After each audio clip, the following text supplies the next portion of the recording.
1. Oh my god, the 2024 Ballon d'Or nominations are a ridiculous joke. The 2024 Ballon d'Or, voted on by France Football magazine, made a bold move by excluding two football icons, Cristiano Ronaldo and Lionel Messi, from the 30-man shortlist. For the first time in over 21 years, journalists will no longer be able to cast their votes for Ronaldo or Messi. This was expected, as both players are no longer playing at the highest level. While Ronaldo and Messi are still scoring goals, their performances in the Saudi Pro League for Ronaldo and MLS for Messi are far from impressive. Their form with their national teams during Euro 2024 and Copa America 2024 has also been lackluster.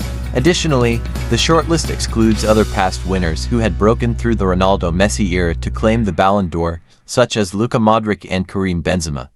The absence of the French striker, who moves to the Middle East like Ronaldo, is not surprising.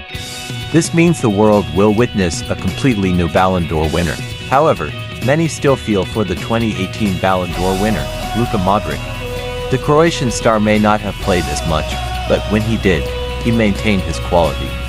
Last season, Modric enjoyed success with Real Madrid, winning La Liga and the Champions League, and had crucial moments, including scoring after missing a penalty against Italy in Euro 2024. If Toni Kroos made the list, then Modric surely deserved it as well, as the Croatian stands out more than many of the controversial nominees. For instance, if success is a criterion, for Arsenal players who didn't win any trophies are on the 2024 Ballon d'Or shortlist. Chelsea's Cole Palmer couldn't even help his club secure a Champions League spot. The most baffling inclusion, however, comes from AS Roma, which has two players nominated despite their trophyless season. Mats Hummels is a standout case, as he contributed significantly to Dortmund and the Champions League final. Yet, when it comes to making an impact, Marco Reus arguably deserves more recognition. Moreover, Hummels wasn't even part of Germany's Euro 2024 squad, making his inclusion even more puzzling. The inclusion of Artem Dovbyk raises even more eyebrows.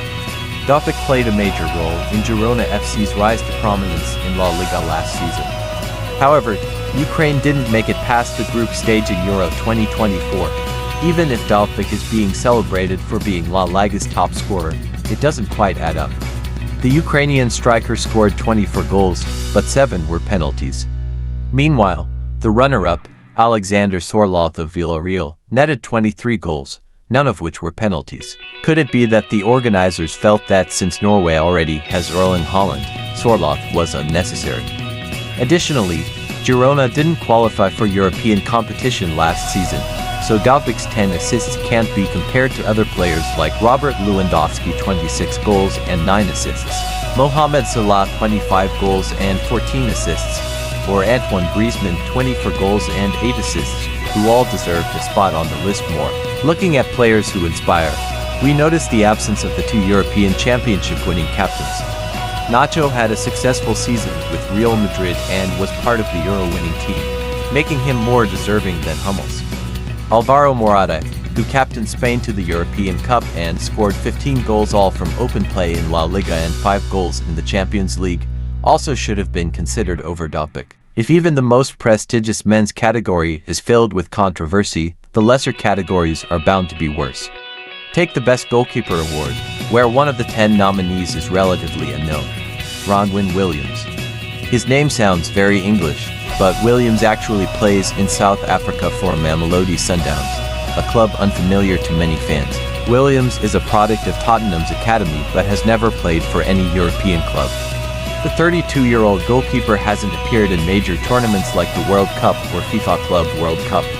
While Williams put on some decent performances when South Africa won a bronze medal at the CAN earlier this year, is that really enough? Arsenal fans believe David Raya deserved a spot instead.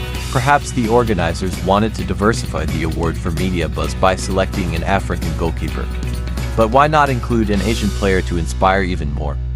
Across all the men's categories, there isn't a single Asian player nominated. The only one appears in the women's category, with Japan's Yui Hasegawa of Manchester City. A 30-man shortlist can never please everyone, and many worthy names are always left out. But generating controversy is a way to capture attention, and that's an art form too. 2. Rodrygo frustration. On his personal social media, Rodrygo didn't hesitate to post a collage of his achievements and titles from the 2023-24 season. This was seen as a direct response from the Real Madrid forward to the 2024 Ballon d'Or organizers, who undervalued him. In the 2023-24 season, Rodrygo scored 17 goals and provided 9 assists in 51 appearances across all competitions for Real Madrid, helping Los Blancos secure a treble, winning La Liga, the Spanish Super Cup, and the Champions League. At the beginning of the 2024-25 season, Rodrygo performed well in the UEFA Super Cup and La Liga. Neymar even shared his younger compatriot's post with the message, "At least deserves to be in the top 5.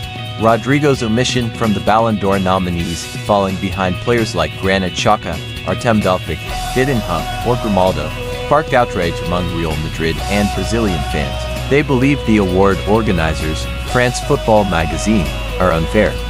Real Madrid has 7 players on the Ballon d'Or shortlist, including Bellingham, Vinicius Jr., Kylian Mbappé, Toni Kroos, Carvajal, Rodrygo, and Valverde.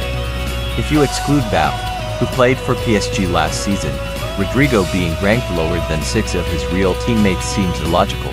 3. De Jong's injury mystery. El Mundo reports that Barcelona is deeply concerned about Frenkie de Jong's condition. The Dutch midfielder suffered an injury in the El Clásico between Barca and Real Madrid at the end of April, after a collision with Federico Valverde. De Jong's ankle and foot sustained damage. Normally, injuries to the ankle or foot take only a few weeks or a maximum of 2 to 3 months to heal. However, after 5 months, De Jong has yet to resume training or return to full match fitness. This has raised alarms within Barcelona's medical team. Ronald Koeman, the head coach of the Dutch national team, has also expressed his growing concern. De Jong's situation worries me. He's been out for too long despite undergoing an extended recovery process.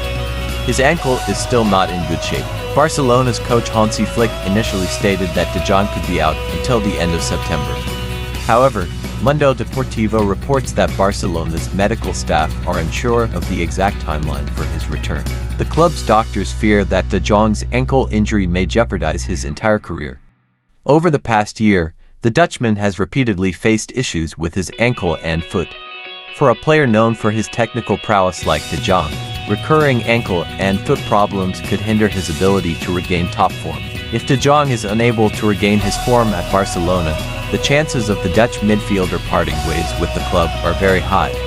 Several major clubs, such as Manchester United and Chelsea, are currently interested in acquiring De Jong.